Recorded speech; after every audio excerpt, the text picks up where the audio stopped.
నీ పేరు అమ్మా? చర్చికి వెళ్తుంటావా? ఎవరు మీ పాస్టర్ గారు? అమ్మా అమ్మా అమ్మా మీరు నెలకి ఎన్నిసార్లు వెళ్తారు చర్చికి? వారం వారం ఆదివారం ఆదివారం.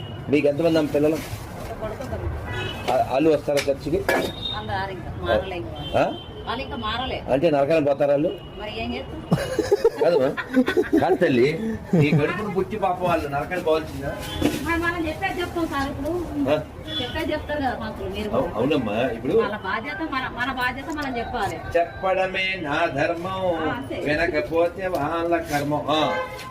ఇప్పుడైతే యేసుని నమ్మకపోతే నరకం అంటావా?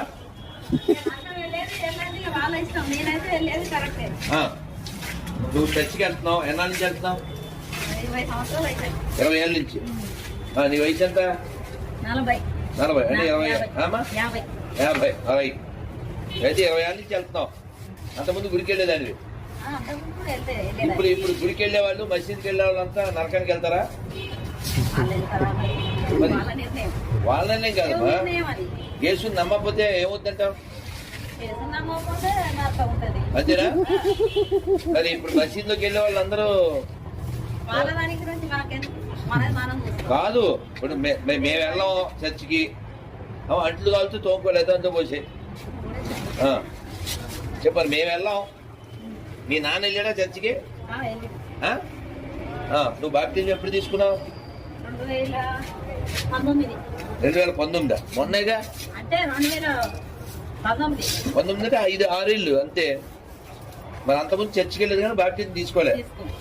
బాప్టిజం తీసుకోకపోతే ఇంక అంత నరకమే. ఇప్పుడు మరి గాంధీ తాత బాప్టిజం తీసుకోలేదు, అంబేద్కర్ తీసుకోలేదు, సుభాష్ చంద్రబోస్ తీసుకోలేదు, నా తాత తీసుకోలేదు. నిర్ణయం కాదు, పర్లేదంటావా? కాదు మా, ఇప్పుడు యేసుని నమ్మినా పర్వాలేదా, నమ్మపోయినా పర్వాలేదా? నమ్మకపోతే ఏమవుతుంది? అంతేనా? అదే గాంధీ కూడా తప్పదంటావు. అంబేద్కర్ నరకానికి వెళ్తాడంటున్నా నిర్మలమ్మ. ఏం పేరు నీ పేరు? అమ్మ ఏం పేరేనా? నిర్మల.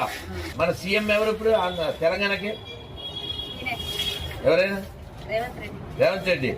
మరి ఆయన యేసుని నమ్మలే, బాప్టిజం తీసుకోలేదు, ఎడకెళ్తాడు అంతే. రేవంత్ రెడ్డి కూడా తప్పదు. అంబేద్కర్కి దిక్కు లేదు, రేవంత్ రెడ్డి అంత అంటది. రైట్.